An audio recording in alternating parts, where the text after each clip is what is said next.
নদীর পাড়ে বাস চিন্তা 12 মাস কথায় আছে। এমনটাই অবস্থা এখন জল ঢাকা নদীর তীরবর্তী এলাকার মানুষের। আকাশে মেঘ করলে অথবা বৃষ্টি হলেই রাতের ঘুম উড়ে যায় এই গ্রামের মানুষদের। নদীর পাড়ে বসে রাত কাটে পারঘরিয়া গ্রাম পঞ্চায়েতের পাটকিদাহ গ্রামের বাসিন্দাদের। পাহাড়ে বৃষ্টি হচ্ছে, যার কারণে ফুলে ফেপে উঠেছে জল ঢাকা নদী। নতুন করে শুরু হয়েছে জল ঢাকা নদীর পাড়ে ভাঙন, তাই আতঙ্কে দিন কাটাচ্ছে নদীর পার্শ্ববর্তী এলাকার বাসিন্দারা। একসময় নদী ছিল অনেকটা দূরে, তবে এখন নদী পার ভাঙতে ভাঙতে একেবারে দুয়ারে চলে এসেছে। সেই কারণেই বৃষ্টি হলেই আতঙ্কে থাকেন এলাকার বাসিন্দারা। এই জলঢাকা নদী গত বর্ষাতেও বাড়িগুলি থেকে প্রায় 20 মিটার দূরে ছিল, এখন তা বাড়ির উঠোনের গা কেসে বয়ে চলেছে, যার কারণে আতঙ্কে রাতের ঘুম উড়ে গিয়েছে বাসিন্দাদের। বারোঘরিয়া গ্রাম পঞ্চায়েতের গা ঘেঁষে যাওয়া জলঢাকা নদীর পাশে প্রায় 250টি পরিবার বসবাস করেন। পাটকিদাহ এবং বারোঘরিয়া ডাঙ্গাপাড়া এলাকা রাতে বৃষ্টি হলেই নদীর পাড়ে বসে আতঙ্কে রাত জেগে কাটান গ্রামের মানুষরা। নদীর পাশে অস্থায়ী বাঁশের মাথায় বসে প্রতি মুহূর্তে নজর রাখেন নদীর গতি প্রকৃতির ওপর।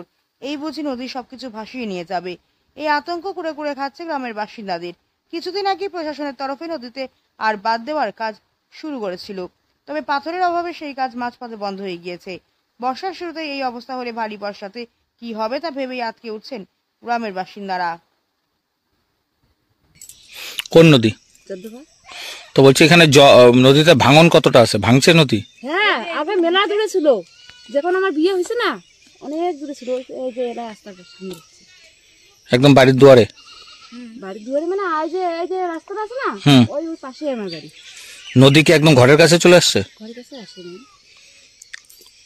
উঠানের কাছাকাছি। তা তো ভোলা যায় না, নদী হাত পা নাই না, সেই ভয় নদী। বাচ্চা কাচ্চা ধরে থাকি না, সেই ভয়। রাতে যখন বৃষ্টি হয় কতটা আতঙ্কে থাকেন আপনারা? সেই আতঙ্কে থাকি। কিসের ভয় হয় এত?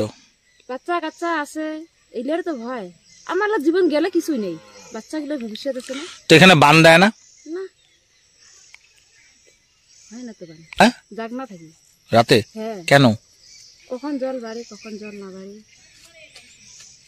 এটা কোন নদী? জলঢাকা। এটা কোন পাড়া? এটা পাটকিদাহ, দক্ষিণ ডাঙ্গাপাড়া। যখন বন্যা হয় তখন ভাঙে। এখন কি জল বাড়ছে? এখন জল বাড়ছে, এখন ভাঙন শুরু হয়েছে আবার? হ্যাঁ। আপনার নাম? আমাদের এখানে দুটোই ব্লকেই মানে আপনারা জানছেন যে ওরা মাইকিং করছে বিভিন্ন জায়গায়, যেখানে যেখানে সে জলের স্তরটা বাড়তে পারে সেখানে ওরা এটা করছে। প্লাস সঙ্গে আমাদের রিলিফ শেল্টার যেটা আছে অলরেডি এয়ারমার্ক আছে, বিভিন্ন দফতরের সঙ্গে আমাদের কন্ট্রোল রুম খোলা আছে, আমাদের বিভিন্ন দফতর যে আছে তাদের সঙ্গে আমাদের যোগাযোগ চলছে। আমরা প্রস্তুত আছি, যে দোকানের সঙ্গেও আমাদের যোগাযোগ আছে, ওরা আমাদেরকে খবর দেয়, আমরা ওই খবরটাও আমরা রিলে করে দিই, যেখানে আমাদের জিপি অবধি আমরা কিন্তু এই খবরটা কিন্তু পাঠিয়ে দিই। এবার আমরা কিন্তু অনেক বেশি খুলেছি, যে আগের বছর থেকে এবার আমাদের কাছে 32 আছে, ঠিক আছে, 32 রিলিফ শেল্টার আছে। 20টা ধুপগুড়িতে, 18টা 16টা আর আই থিঙ্ক 6টা এতে আছে, ধুপগুড়ি মিউনিসিপ্যালিটিও আছে।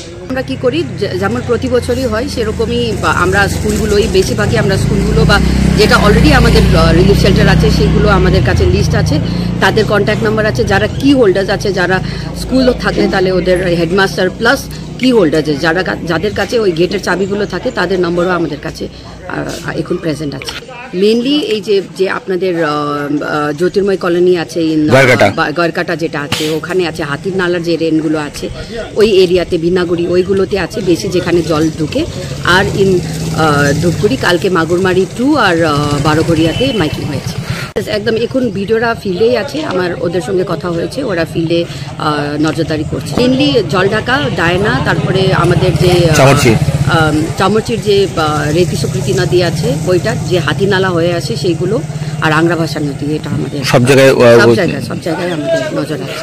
ইয়েস, এটা ডিএম ম্যাডামের আমাদের ইনস্ট্রাকশন আছে। আর আমাদের অলরেডি এবছর কিন্তু আমাদের ডিজাস্টার রিলিফ শেল্টার কিন্তু রিলিফ কন্ট্রোল রুমটা কিন্তু অনেকদিন আগেই খুলে গেছে, as per the instruction of the honourable. আমাদের সিএম ম্যাডামের নির্দেশ অনুযায়ী আমরা কিন্তু অনেক দিন আগেই কিন্তু আমরা খুলে রেখেছি। অন্য সময় 1 জুন থেকে শুরু হতো, যেমন আজকের দিন থেকে, কিন্তু এবার কিন্তু 15-20 দিন আগেই আমরা খুলে রেখেছি।